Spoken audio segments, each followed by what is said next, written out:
You are Locked On Vikings POSTCAST, part of Locked On Minnesota on the Locked On Podcast Network. Your team every day. Vikings snap the 2-game losing streak in primetime versus the Colts. Final score 21-10. What's going on? Back in the lab, back at it. Another Vikings postcast right here on the Locked On Sports Minnesota Network. Your team every day. Got the full four-man crew. Gophers legend Ron Johnson, Sam Ekstrom, host of the Minnesota Football Party, Luke Braun, host of Locked On Vikings. Tons to get into tonight, fellas. But first, quick reminder, tonight's episode brought to us by FanDuel. Check this out. Place your first $5 bet. You'll get $150 in bonus bets guaranteed. Check it all out over at FanDuel.com today to get started. Okay, Ron, I'd like to start with you. Vikes coming off the mini bye, losers of 2 straight. You get Hockenson back, but you're starting a new left tackle this week, but you're also back at home on prime time. First half was sloppy, missed field goals, strip sack fumble, all that. But then they come out, second half, put the clamps down. 3 points allowed in the second half, 0 touchdowns allowed by the defense the entire game. Just start with the big picture first before we get into all the minutia and details. What's your big takeaways from this one? Well, I mean, the Vikings defense was dominant. When you look at time of possession, the Vikings absolutely dominated time of possession. Their defense didn't give up a touchdown. The other side of it, when you look at the Colts weeks 4 through 6, 206 plays with Joe Flacco under center. Today, 49 offensive plays. And so in 3 weeks, he was able to rattle off 200 plays. Today, he didn't even get to 50 plays. And so if you do that math, the Vikings held him to probably under 20-ish plays that he's used to getting per game. And so that was just, 18 plays he missed out on per game. Yeah. So it was just a dominant, 3 for 11 on third down. And to hold Jonathan Taylor to under 50 yards rushing, as well as he's been running that defense. As much as we try to say that run defense was good, but XYZ, like they were playing from behind and all this other stuff, so the throwing had to happen. This is a team that was up 7-0 at halftime, and they still couldn't run the ball on this Vikings defense. So I'd say that part of it is for real. And Brian Flores, I've been saying this for weeks, and Sam can attest to this. Every once in a while, just play normal coverage. Just let your guys line up and play coverage and don't try to be tricky. You saw that happen a couple times today, which they went straight man. Byron Murphy gets the interception. They go straight cover 2, and Harrison Smith makes the play. So when you just play coverage every once in a while, I think that eliminates the DBs from being confused. Yeah, Sam, to Ron's point, last week we were talking about the Jordan Addison free three thing. Let's see if I can say that. Free three. And it's one of those things where we looked at the total plays. They were near dead last. And to Ron's point, 71 plays to the Colts 49. That was a huge difference. But hey, Luke, kick us up. I want to to speak to that because the free three thing, right? So I was in the suite today with the Vikings. Big wigs like Kwesi, and I talked to him on the sideline with Tony Dungy, some other guys, and Martin Nance comes he just over. Wants to flex, huh? I had to, shout out to Kwesi's wife. She gave me a blue jean jacket. I love it. But here's the thing.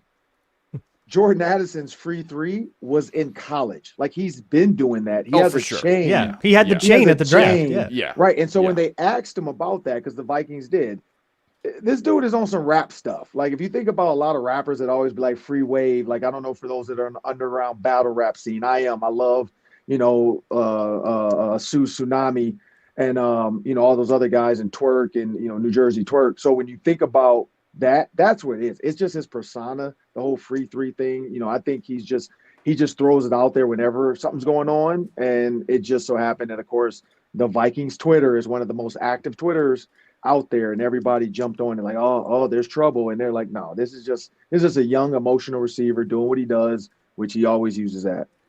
Dude has a chain, though, that says free three. Yeah, for sure. No, you're right. You're right, Ron, for sure. He's been doing that for years now. Sam, I want to say, rough first half. What'd they do? What'd they switch up at halftime to come out and find a way to win it? They were dominating the game the entire game. You look at the stats, top to bottom, it was 2 really bad boneheaded plays plus 2 missed field goals. But what were your big takeaways, kind of knee-jerk reaction just, 10, 15 minutes ago? Yeah, I'm willing to say that nothing changed from first half to second half. They just didn't give up a fumble 6. The Vikings shellacked the Colts in this game. They shellacked them. Now, there's cause for concern when Sam Darnold makes a couple pretty bad throws for interceptions in this game. He got hit in the head in the fumble 6, bad call. Can't drop the ball also, like wacky play. But on the whole, the Vikings obliterated the Colts in this game. They doubled them in rush yards. They smoked them through the air, 29-13 in first downs. Your kicker missed 2 field goals. That didn't help either. He was playing through something. You got to worry about that quad. I think the Vikings played 4 really good quarters. They just made some awful plays in big situations in the first half. But of the 71 plays they executed on offense, a lot were really good. Defensively, I'm willing to give them a shutout with an asterisk. The first field goal was a 2-yard 3-and-out off of the Darnold interception. The second field goal was garbage time. That's basically a defensive shutout with 415 yards on offense. They smoked them, and they're fortunate the Colts were more opportunistic with some of those mistakes that were made. Just weird things happening. Take care of the ball, please. But I still love the game. I think it's a big bounce back on both sides of the ball. What is it with the Colts, man? Every time they come into US Bank Stadium, they get like 17 turnovers and the worst ref calls you've ever seen.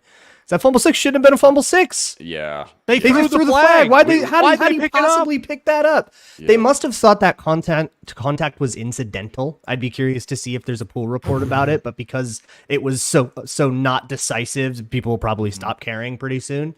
But I'm with Sam. I think it was very frustrating in the first half because they kept shooting themselves in the foot, and it felt a lot like, man, this feels like I'm watching the 2004 Vikings or the 2005 Vikings. You know, they've got penalties, they've got turnovers, they are gratefully, like, insanely outgaining the other team and losing. Oh my God, what a Mike Tice game this was. Then they come out in the second half, they don't get any more turnovers. No, or they had one, which was really bad.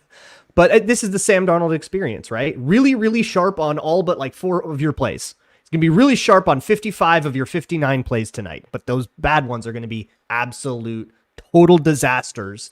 And the Colts got just about every disaster they possibly could. But at the end of the day, you need to do something in between the 20s to actually, like, you know, from down to down to actually make it competitive. Yeah, Ron, what do you think about the Sam Darnold experience? Like, should we just make peace with this now? 8-game sample size. He makes a couple brutal plays a game. He's been doing that since week 1. Teams just weren't really cashing in on those mistakes. Now you look at Detroit, you look at the Rams the first half tonight. Teams have started to cash in on those bonehead plays or head scratchers, I guess, if you will. So if you can survive, the 2-3 head scratchers a game, you know, between the defense, KOC, all the weapons, this thing can still look the way they want it to. Where are you at with the Sam Darnold experience right now? Yeah, I think I think Kevin O'Connell is still working his magic with him. I think he's still trying to get the little pieces into the game. And, hey, look at this. I think I saw either Luke Brown or somebody tweeted, it's like, dump the ball up to the running back instead of taking a sack. There's a lot of little things that Sam Darnold wants to make the gigantic play. He's going for the big play in the touchdown. But O'Connell loves him. But the interception, you know, the one when he scrambled, I think he knew he wanted to get it over that DB. He just, like, because he was running to his left and the way he kind of sidearmed it, he couldn't get that extra kind of oomph to get it over his head. But honestly, in that, just run and live for a field goal. Like, he has to learn his defense is good enough that if he doesn't do some of this stuff, the game is even more of a blowout. Like, you get a field goal there, you kind of demoralize them. That interception gave the Colts life. And it is what it is. Like, I think this is what we're going to get. This is the hope is, like, I don't know, like intervention. But again, they're going to have a lot of time on the plane together these next 3 weeks. And so normally, I mean, for people that know, on that plane, quarterback gets up, he walks up to the coach, they joke around, blah, blah. But there's going to be conversations had. I think that's going to be a lot of time of like, hey, what'd you see on this? Hey, look at this real quick. I got my laptop open. Check, or now it's tablet, sorry. But now I got my tablet open. Come look at this. There's a lot of things, you know, like back in my day it was, hey, bring me that DVD. I want to show you something. But they don't do that anymore. But that's what I think. I think this is what we're going to get out of Sam Darnold. It is what it is. Yeah, and again, there's not too many teams that are going to really focus on like they overplayed Justin Jefferson so much that Sam Darnold has to realize that too. If it's not there, it's not there. Sam, I was just going to bring up, you know, a lot was made about we're moving Wes Phillips from the booth down to the field because, you know, all the pre-snap procedural stuff, too many delay games, calling timeouts, all that stuff. On one hand, I think I only saw one play. They almost had to delay a game, but they ended up calling a timeout. So maybe it worked, I guess. But, like, doesn't KOC call the plays anyways? What did you think of that switch? And I guess I'm assuming they'll probably roll with it, at least for a few more games from here on out. Yeah, clean game penalty-wise. I mean, I think they had, was it a Cam Robinson hold and then the defensive pass interference at the end? It was 2 or 3 penalties. Really clean game. And like you said, they called the timeout near the goal line there at the end to avoid the delay of the game. I guess you're right, Luke. Like, there's probably a little different perspective for Wes Phillips when he's on the sideline, a little closer to the action. Obviously, he's relaying, he's communicating, dialoguing with Kevin O'Connell on the fly constantly. So it introduces a new dynamic, and he's maybe able to interface more with Sam Darnold as well when he's on the sideline. So I think there's some different elements that presents. But I thought the offense was a pretty well-oiled machine. I'm trying to look through, did they have a 3 and out in the game? Which has been a big issue, right? Like kind of going to sleep in the second halves, inefficient. No, they were, 50% on third down in the game. I don't believe they had a 3 and out like Braun. They did have one first down interception. This is not a 3 and out, but it is like we just gave the ball immediately back. Yeah, it probably shouldn't do that, but no, this was a well-oiled offense. My thing is this, that I've noticed a couple times. It does feel like in the script, Darnold is very good at utilizing all his weapons. On the first drive, which resulted in a pick, we saw Powell, we saw Sherfield, we saw Oliver, we saw Hockenson, we saw Addison, we saw Aaron Jones. Everybody got involved, and then it's like his vision shrinks as the game goes on. And we've seen a couple times in recent weeks where he gets tunnel vision. Right? It was on Addison last week. It was on Jefferson tonight, where he misses a wide open receiver. Because he gets locked in. That's the problem with Darnold, is that if it's not in the script, he kind of defaults to these high traffic areas where the top receivers are going. Like Ron said, if it's not there, it's not there. Yeah, well said. All right, lots more to get into, including the offensive line shuffle. That's all coming up right after this. Quick reminder, tonight's episode brought to us by Robinhood. With Robinhood Gold, you don't need a silver spoon to eat up the financial favors of the 1%. With Robinhood Gold, you get the rates usually reserved for the high society, and now you can earn the very liberal rate of 4.5% APY on uninvested cash and be rewarded with a handsome 3% return boost on your IRA account as well. Plus, these generous benefits are available for just $5 a month. The new gold standard is here with Robinhood Gold. Sign up today to get started at Robinhood.com/gold. Terms apply. For product-specific disclosures, visit Robinhood.com/gold. Rates may change. Gold membership is offered by Robinhood Gold, LLC. Tonight's episode also brought to us by Prize Picks. Prize Picks, America's #1 fantasy sports app with more than 10 million members to date. And for me and my money, it's just by far the easiest. It's the most exciting way to get in on all the action while you watch your favorite sports and you watch your favorite players. So simple. All you got to do, you pick more or less on 2 or more players' stats, and you watch the winnings roll in. Football season still in full swing, so whether it's anytime touchdowns, receptions, tackles, sacks, you name it, they got it. Take your pick on more or less. Add them to your Prize Picks entry today. Plus, they now offer Apple Pay, quick and easy deposits into your account all season long. Right now, download the Prize Picks app today and use code LOCKEDONNFL for $50 instantly with any $5 wager. Win or lose, any $5 wager, you're getting $50 instantly with promo code LOCKEDONNFL. $50 instantly with any $5 wager. Little offensive line shuffle, huh? Okay, well, really, just Cam Robinson, right? Flown in on, Tuesday? Starts 5 days later. Obviously, nobody's going to make up for the loss of Christian Darrisaw. We know that, but I thought he was pretty good, man. Given the circumstances, honestly, 0 sacks, 2 pressures, I believe, given up, and it felt like it was more the interior that kind of got manhandled on more one occasion tonight. How do you guys feel? Ron, I'll start with you. How do you guys feel about this? I don't want to say new look offensive line, but just obviously it's a new starting 5, and sometimes that stuff takes a while to mesh together. Small sample size, what'd you think tonight? Yeah, as old Vikings Twitter would say, can he play guard? Because when Christian Darrisaw comes back next year, you might need to say, hey, Cam, can you play right guard, man? Even the double throwback play, if you watch Ed Ingram on that, he has no idea what he's supposed to be doing on that play. Like he does. Like thank God Aaron Jones made the guy miss, but he doesn't even try. I think I don't know who that was, 99. I forgot who that was who ran by, but like Ed Ingram just runs. Like he's not even blocking anybody. It's like, dude, what are you doing? And then you look at a couple of the interior pressures. It was definitely up his face. And then what's his name? Jordan Reed tweeted from ESPN saying, and he listed it: interior defensive line, interior offensive line, power running back, and then he said that was the main, and cornerback. He said that was the main things the Vikings are going to be looking for in the draft. I'm like, clearly this is your first Vikings game on primetime, because we knew that week 2 or 3. But when you look at this team, it's very glaring. But yes, I think Cam Robinson did a great job. Like he did not like that hold, even that hold to me. Like you could say the defensive lineman wasn't even really trying to get away. He just kind of ran through and was like, "Oh, you got me, you got me." The referee just kind of saw that hand on the shoulder, and he's like, "Yeah, I got to call this." But other than that, Cam Robinson did a great job on a short week. Yeah, if it would have been a disaster, nobody would have really thought twice. Like, okay, the guy just got here on Tuesday. Let's give him a break, I feel like. Luke, go ahead.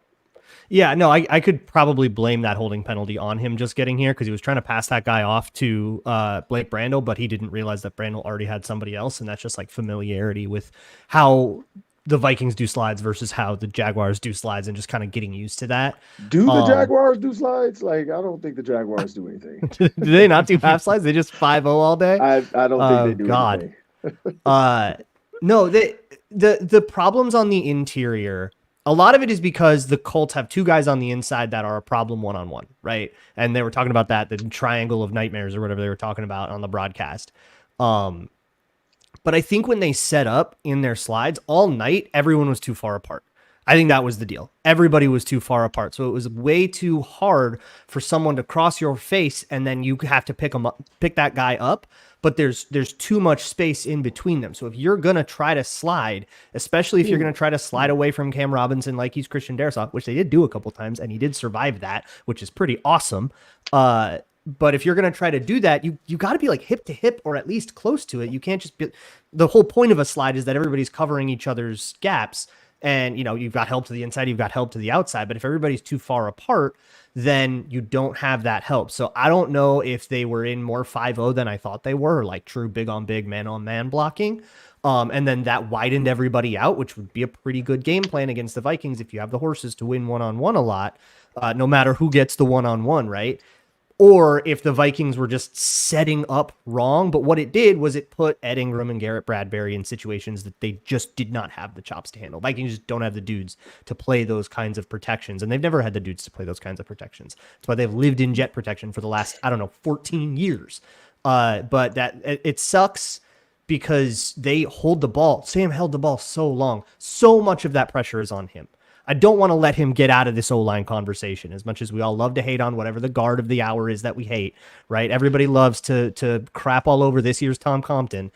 You can't hold the ball that long and expect your O-line to block for you. It's just like, that's just not possible. So some of that is absolutely on Sam Darnold. TJ Hockenson, 305 days, I believe, since we've seen him on the field last. Still didn't really know, first game back, how much he was, A, just going to play, and B, kind of move the needle in game 1. But I know the stat line wasn't Hall of Fame worthy by any means, but he was still a sight for sore eyes, wasn't he? Sam, can he be, I don't want to say the missing link or big difference maker, or, kind of rally the offense, because they haven't been that bad, but what is maybe the ceiling now with all these weapons, now that you got your big 4 healthy core, J.J. Addison, Hockenson, Aaron Jones back? Yeah, well, I guess it's maybe not a coincidence that Hockenson comes back and the offense kind of exploded in this game, but also on a pitch count, lightly used. This was the Josh Oliver game. This was Josh Oliver as tight end 1 still. 5 catches, 58 yards, and a TD. Hockenson 3 catches. 4 of them on the same play. And not on the field on some key downs in the game, including the final touchdown, which I know they were trying to sell run, so that makes sense. They did try to target Hockenson for a touchdown on the pick, probably an ill-advised throw. So I think they're only going to ramp up Hawkinson's production more, but when he was making plays, they were the type of plays you expect him to make, just a trusty release valve when Darnold needs another read. He finds Hockenson underneath for a first down. Addison, squeaky wheel gets the grease with the free 3, and he had, I think, a season high in catches and a sick touchdown catch. Oh my gosh. One hand twisting, like horizontal or parallel with the ground. That was crazy, nasty, awesome catch by Ron, Addison. yeah, that was phenomenal. Ron, I'm assuming it's to Sam's point, going to be like a 2-3 game ramp up until he's playing 80-90% of the snaps. But just like, how much better do you feel about this offense just going into every game now with a healthy Hockenson on the field? It feels real good. Again, I think Sam's right. Over 400 yards of offense. You notice it was very noticeable that the safeties had to pay attention to TJ Hockenson, who's in the game. Like normally when Justin Jefferson's running some of those over routes, he's getting a ton of attention, or some of those go routes. But now when you can have a TJ Hockenson on the field, it does change up the ability of what your offense can do. Here's the best thing for TJ Hockenson. They're about to play the Jaguars, who have had some horrific games against tight ends. And so like against Chicago, 11 receptions by tight ends for 113 yards. And so again, the Jaguars are a team, and no joke, like they are bad. Like they just don't, I don't think they care about their coach. Like you could kind of tell, like, it's just like, look, we're just counting the days until he's fired. It just doesn't feel like they really care. But when you look at that defense, this is a defense that TJ Hockenson, not only TJ Hockenson, but Justin Jefferson and Jordan Addison can feast on. But again, when you look at week 4, week 3 versus tight ends, and even week 1, you can go, or sorry, not week 1, sorry, today, you could just see like tight ends can get open against these guys. Like they were, I think 11 targets today for tight ends with the Eagles against the Jags. And so it's one of those things where tight ends, clearly those linebackers and those safeties either get confused or they just really don't know what they're doing sometimes in coverage. So TJ Hockenson is a great game to come back for. I'm glad also he got hit early, because you could tell in that first low hit, the entire stadium got quiet. Like, oh my God. You could hear it on TV. What? They got quiet? Yeah, you could hear the collective gasp and holding of your breath. Yeah. Everybody, soon as it happened, because I was in the Vikings deal with Martin Nance. And that whole room of people, because it was Viking staff and their clients, you could hear a pin drop. And everybody's just like, get up, get up, get up. And he gets up and he kind of jogs off. He's even looking you can see him look up at the Jumbotron to see how the hit looked. Because I know in his mind, his heart probably skipped a little bit. So even that was good for him to get that hit in.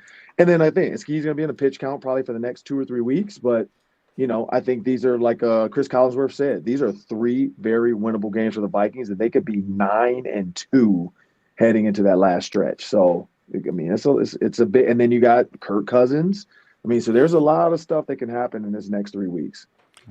Offense, to Sam's point, outside of 3 plays, you guys are right. It was a well-oiled machine. Who do you guys want to highlight on defense tonight, though? No Cashman again. I thought that was maybe going to hold them back with some few things. Last 2 weeks, 61 points allowed in the last 2 games. Luke, is the arrow pointing way back up now, or what were your kind of biggest observations on the defensive side of the ball? I'll be very curious. I think I'm hedging it, right? Because the Colts offense is a disaster. I mean, swapping out Anthony Richardson for Joe Flacco, I still think was probably the right move for them, but there's so much stuff that's really, really wrong. And part of it is they just aren't that fast of a wide receiver core compared to other teams. And so they don't give you those threats, and it's a little bit easier to play them aggressively the way and that's how Harrison Smith got a lot of his big plays, was aggressively kind of not really deep dropping, as a middle of field, middle third player. You're kind of supposed to be on the roof, but if you're Harrison Smith, you get to play it aggressive and stay up a little closer to the line of scrimmage, and then you get to make those plays. But I think, to answer your question, I want to shout out Jonathan Grenard. Oh my God, both of those tackles, absolute hell all night long. Just could not function. Also, I think you saw a step forward from Dallas Turner tonight as well. A little bit more disruption there. They played him a little more. They played the guy. A lot of coverage. Yeah. I think, Sam, you were right on the football party when you said that it was probably just because they weren't getting to third downs against the Lions or the Rams. So the snap counts got all wonky there. But yeah, I thought he did better, but it was really all going through Grenard again. Grenard was just kind of unblockable all night, and it really messed up the Colts' timing. Sam, you want to throw any name in the hat as far as just a defensive MVP, or just a guy you just got to highlight before we get out of here and move to second? Harrison Smith appreciation moment. That was great. The 2 money downs in the game. It's 14-10, hanging in the balance. 5 minutes left in the fourth quarter. 3rd and 2, Smith makes the play with the perfectly timed hit, jars the ball free, and then does the same thing on 4th and 2.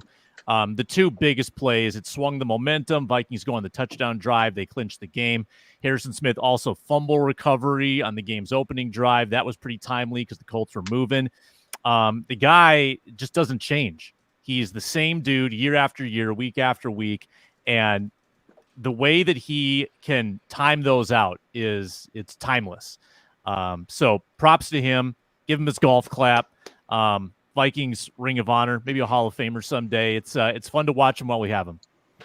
Well said. Couple minutes left. I know Ron's got to bounce soon. Let's talk some Jags next week. We'll look at the NFC North picture. That's all coming up right after this. Quick reminder, tonight's episode brought to us by Hillside College. Time is our most precious commodity, so don't waste it scrolling through the same mind-numbing content for hours and hours. Right now, Hillsdale College, they're offering more than 40 free courses, including Introduction to Free Market Economics and The Rise and Fall of the Roman Republic.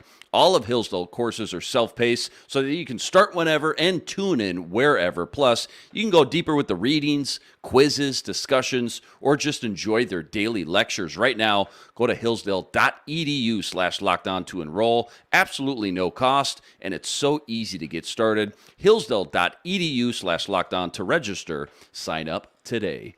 This episode is also brought to us by FanDuel, America's #1 sportsbook. And now for a limited time, FanDuel is giving you a chance at a huge return, $150 in bonus bets guaranteed with your first $5 wager. When you get the hunch in the middle of the game, you can check out the latest stats. You can view live play-by-play and so much more, all on the same page where you place your bets. Again, $150 in bonus bets guaranteed when you place your first $5 bet. Go check it all out over at FanDuel.com. Again, check it all out over at FanDuel.com and get $150 in bonus bets guaranteed with your first $5 wager. FanDuel, America's #1 sportsbook, an official sportsbook partner of the NFL.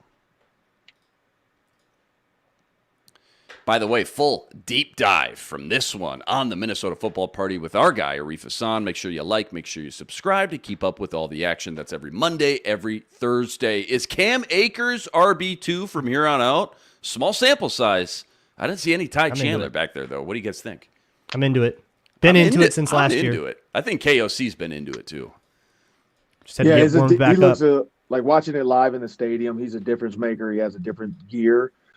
It's kind of like, I mean, it's not preposterous. I'm not saying it's exactly like it, but it's like when you watch the Lions, when they switch running backs, when Gibbs gets into the game, it's a different speed of back. And that's what I think, Akers gave us today was that. By the way, the Rams just fired Luke Getsy, former Bears offensive coordinator, went on to the Raiders. He, after losing 24-41 to the Bengals, the Raiders have let go of Luke Getsy. And so now he's going to be looking for a job. I just hope nobody that we know picks him up because clearly his offense is not good. Nothing against him. Like he needs to start over again as a quarterback's coach or something and refigure out offense.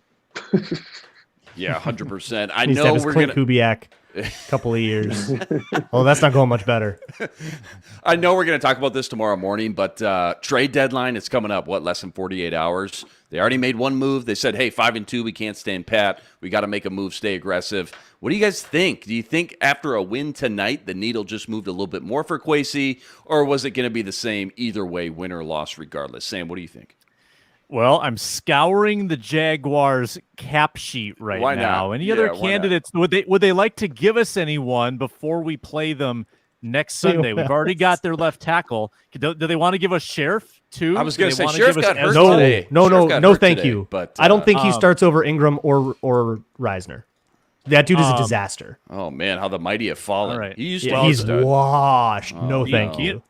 Just being go to the Browns here, Luke. Jeez, settle down. Don't kill me.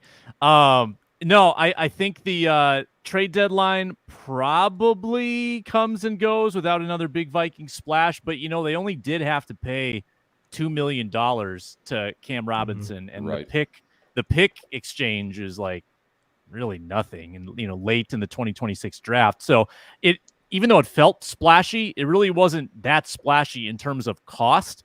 So if you can swing something, I guess I wouldn't mind, a great someday when I'm old and gray, the Vikings will have an interior rusher that can do things like Grover Stewart does to Vikings linemen and Dexter Lawrence does to Vikings linemen. Someday that'll be the case. I don't know if there are any available for a 2027 7th round pick that someone's trying to unload, but that's what I would love. Like if I had my druthers best case scenario, get me a good interior pass rusher that can make some noise. Okay, before we talk Jags next week, I know Ron's got to go soon, but Lions won today. Obviously, Packers lost in that head-to-head. Bears lost. That was an ugly game. I think they dropped to 4-4. I feel like every 2-3 weeks you look at this NFC North and just NFC, and it feels completely different. Ron, after tonight's win, Vikes are in second place in the North. Just how do you feel about just how this division is shaping up and where the Vikings kind of stand, I guess, in this NFC rankings top to bottom?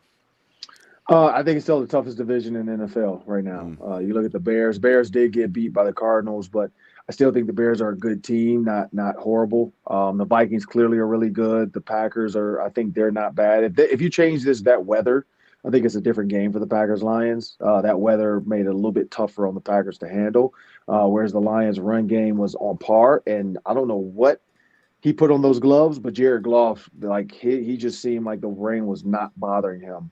As well as the team, like their routes, they were slipping. I don't know if this is a Dan Campbell mental, Mr. Miyagi type thing, wax on, wax off, but the Lions in that rain look good. So I'm going to say top to bottom, it's still the Lions division to lose. But the Vikings, again, they're going to have to win in order to get to that. Like, because I don't see anybody beating the Lions right now. I really don't. And so it's going to take, they're going to come down. If they can stay a 2-loss team until the end, and then that's the biggest game of the century of them playing for the division against the Lions, which then would suck because then they would end up dropping to like the 5th place team probably, and still have to go travel and play somebody like the Eagles or the Falcons. Yeah, I don't see anybody losing the Lions, nor do a lot of people. But you look at the standings, Vikings are only one game back. Granted, yes, all right, right now, tiebreaker, head-to-head, Lions advantage. But still, like, Sam, where do you think the Vikings kind of fit in to the whole equation, not just in the North, but I guess the NFC big picture? Yeah, I think a chance to build some cushion on Green Bay, possibly the next 2 weeks, assuming the Vikings can take care of business against two pretty ugly teams. Packers go on the road to play the Bears. Then they have the Niners. Assuming the Packers lose one of those games, you win 2, you can build a little cushion on them, get a game and a half up. You look around the NFC, the Falcons are pretty plucky with Kirk right now. The Cardinals are coming on. And Washington, no hangover off the Hail Mary game. They might be for real, a divisional road win today. They're 7-2. And look out for the Eagles. We buried them after September. Absolutely crushed them. And I think they're perfect their last, 4 or 5 games. So the NFC is tough. I feel like it's the Western Conference in the NBA. So you got to win all these games. Like tonight could have been a backbreaker. If you lose this game against the Colts, and it looked like you could after the first half, suddenly you're like on the fringes of the playoff picture. You got to win all these games that you should win to keep pace in the NFC. And thankfully the Vikings did tonight, and now you got to do it 2 more times before you go to Soldier Field, possibly 8-2. Yeah, 3 straight road games coming up, Jags, Titans, Bears. So, Luke, what's just the first thing you think of or intrigues you the most, micro and the macro, when you look at the Jags game first and foremost, but then 3 straight road trips on the docket as well. And even though it's 3 quote-unquote, I don't know, easier opponents, there's no gimmies, obviously. And 3 straight road trips, I mean, that could take its toll as well. I don't know. Yeah, well, no West Coast in these. That's so true. Apparently That's good. No circled losses there.